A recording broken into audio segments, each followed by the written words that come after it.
I'm the Frugal Gardener. It's a beautiful morning on the homestead. I garden on, well, my homestead is on 4.5 acres in West Virginia. I garden on about a quarter of an acre on that homestead. And that's in West Virginia, like I said, on zone 7A. And this is how things are looking right now. We are in middle July, and there are a lot of things going on. There's things that we need to talk about because things are getting serious out here. I have a question for you guys. Before I get into the video, before we start talking about things that are changing, that are super important, I want to ask you guys one question. If you have a garden, what do you grow the most? Now, I know that's a little bit different from the question people normally ask. They want to know what you're growing in your garden. I want to know what you guys are growing more of. There's a reason for that question. I'll explain to you shortly.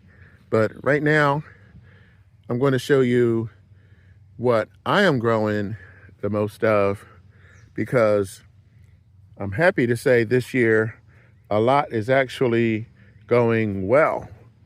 Haven't been able to say that for the last 2 years. And so, as you can tell from what I'm showing you so far, things are happening.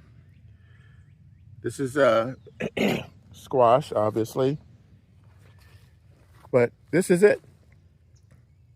This is my raised bed of potatoes. They are Idaho potatoes, Yukon Gold potatoes, red potatoes. I have a whole bed of potatoes here, but that's not all.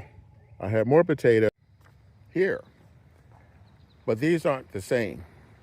These are sweet potatoes from the slips that I have been growing early spring, and I finally got around to planting these. It's kind of a long story, but the bottom line is there are 18 slips in here. These are not all sweet potatoes. The majority of them are sweet potatoes, but around here there were elephant garlic. And to the point that I'm trying to make on this video, the elephant garlic have been harvested, and in its place I planted bush beans. So the bush beans are in this area, but before the bush beans were planted, before the elephant garlic was planted, I planted more white potatoes. So this down here are the white potatoes.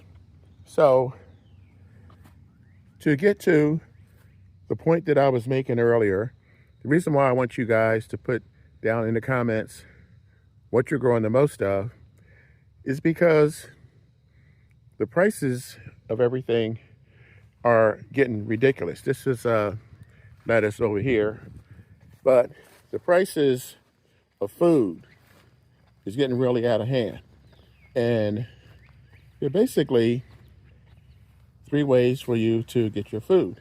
Here are more white potatoes. And again, I'm getting to the point in a second. Explain to you, just hang on a second, why I'm growing so many potatoes. Anyway, there's basically 3 ways you can get food. You can buy it, you can steal it, or you can grow it. I highly recommend that you skip that second option.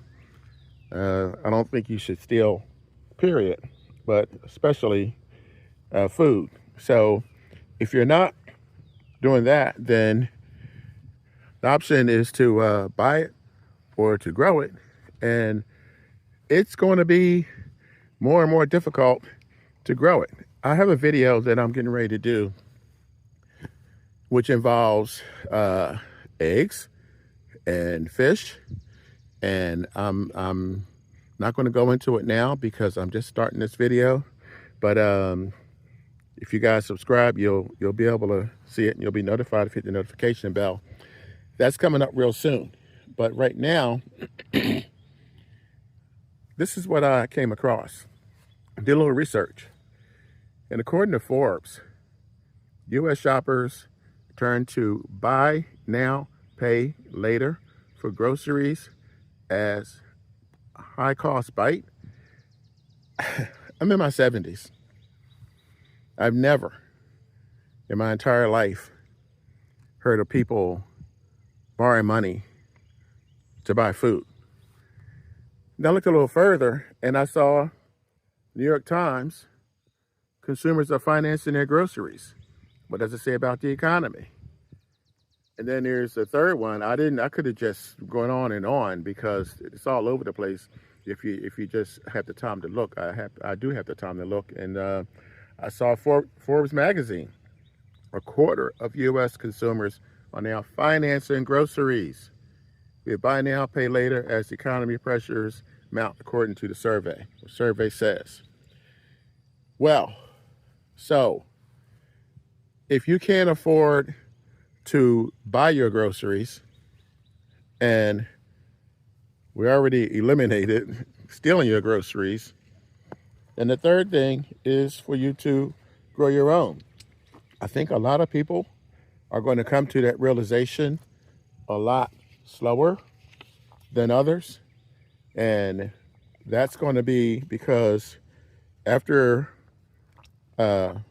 next year, sometime late next year, a lot of cuts are going to take place. So if you're having difficulty in buying food now, then it's only going to get worse. You're going to have more difficulty later on trying to get groceries. This is a melon. I can't really get a shot of it. But at any rate, there's a cantaloupe in there.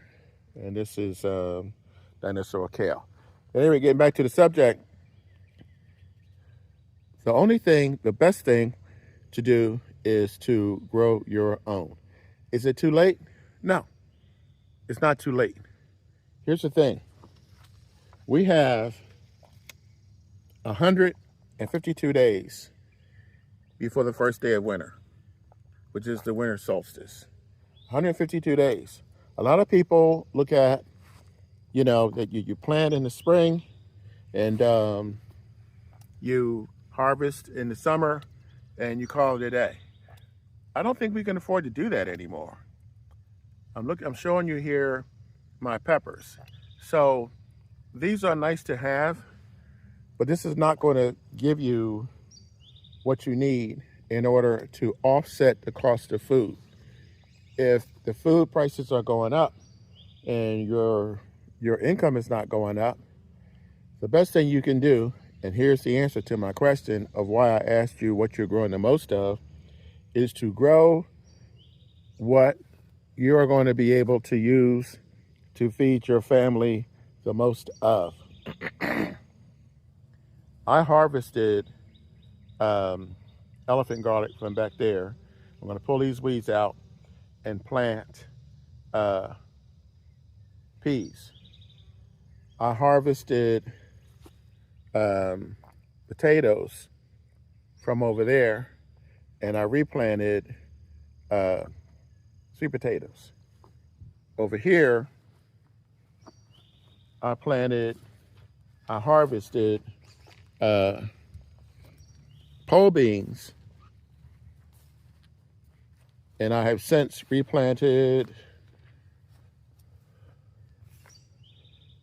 These are peas that are coming up, and I moved this plant here so they can get more sun. But the point I'm trying to make to you is this. It's not too late for you to start growing food that can help feed you and your family going into the fall, going into the winter.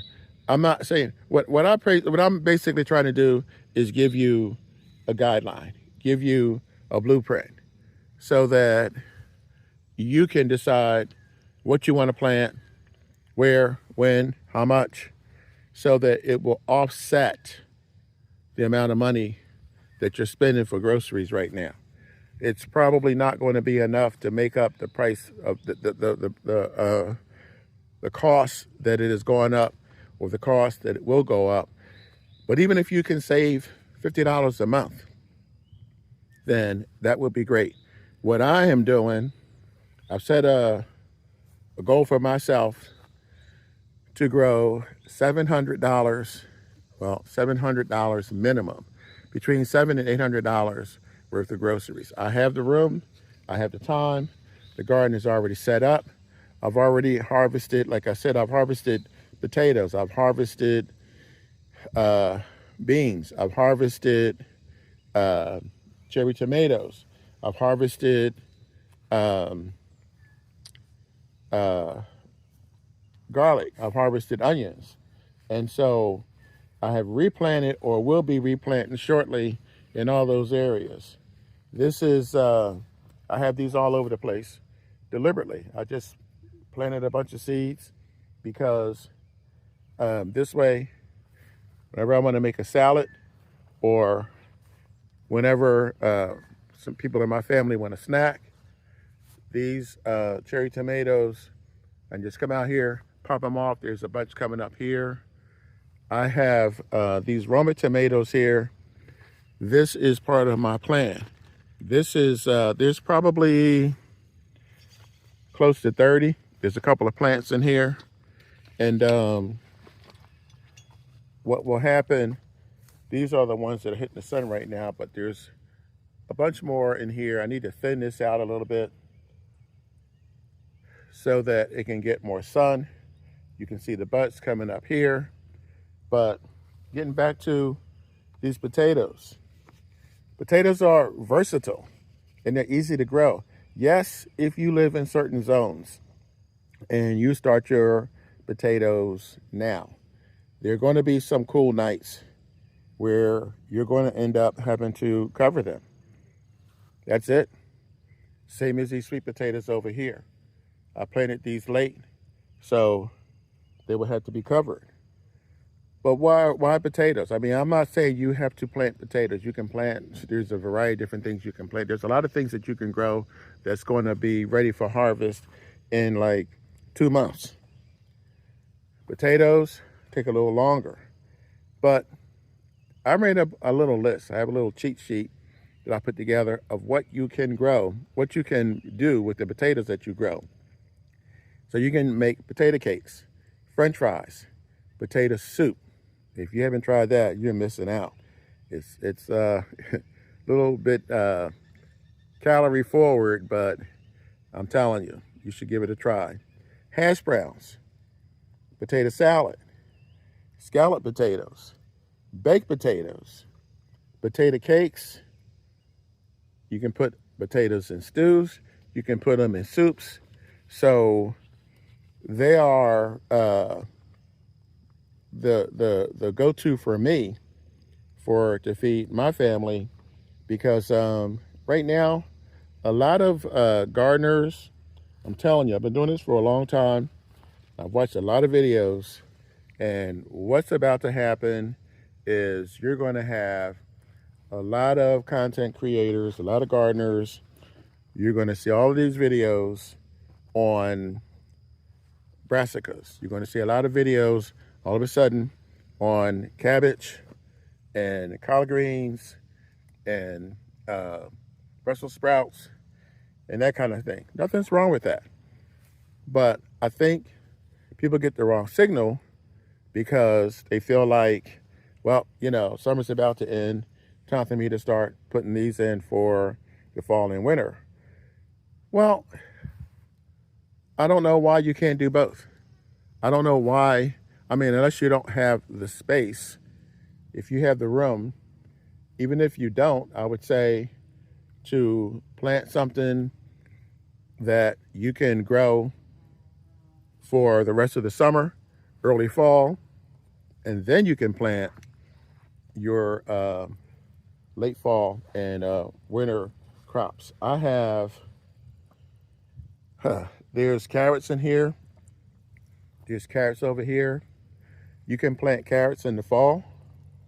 And I have planted carrots in the fall and harvested them in the winter. So the biggest problem or biggest issue is getting the seeds to germinate. This is red Russian kale. This is Malabar spinach. These vines can get up. The last time I grew this, I think the length was 18 feet. So that could literally, these could actually spread and grow around here, even if you don't eat it. Well, in my case, I have chickens. They'll eat almost anything. So I have a dual purpose for those. Like I said, they're easy to grow, and you get a lot.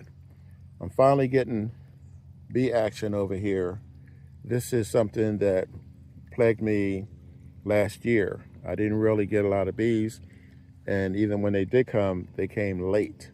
So I am looking forward to harvesting these potatoes and these sweet potatoes. I mean, carrots is another thing that's versatile and also easy to grow. But this is crazy, guys. This is crazy to have to borrow money to buy food. This is not a good sign. And my suggestion to you guys is to come up with a plan where you can grow at least a portion of your food so that your grocery bill won't be as ridiculous as it is, but as it's going to be, because I don't see it getting better anytime soon. But at any rate, I am going to let you guys go because, like I said, I'm working on this other video. This is another crazy video where people are using eggs and tuna and sardines in their garden. So again, that's a little tease because that video was coming up. But that's it for now. I mean, you know, I don't want to be the bearer of bad tidings, but I'm sure most of you already know, if you shop, if you are the one that does the grocery shopping in your family, or if you're the one that does the shopping for yourself, then you already know what I'm telling you. It is getting ridiculous. I don't do politics, so I'm not going to get into the who, the what, the where, the why, tariffs and all that. I'm just telling you, it is. It doesn't matter, you know, what side you're on. We're all going to end up paying more money. We're all paying more money now. So we can either just gripe about it or we can take action. And that's my suggestion to you guys. Take action and grow what you can, when you can, for as long as you can, until the weather gets cold. So I'm the Frugal Gardener. I hope that you pass this video on. I hope that you subscribe to the channel, and please hit the notification bell so you will be notified when the new video comes out. I try to put videos out on Monday and Thursday during the summer. I did miss yesterday, so this is the day late, but that's okay because I'll be back on track, and I have more information for you guys. Thanks for your time. Remember, when you grow your own food, you'll always know where it comes from. I'll catch you guys on the flip side. See you in a few days. Have a great one.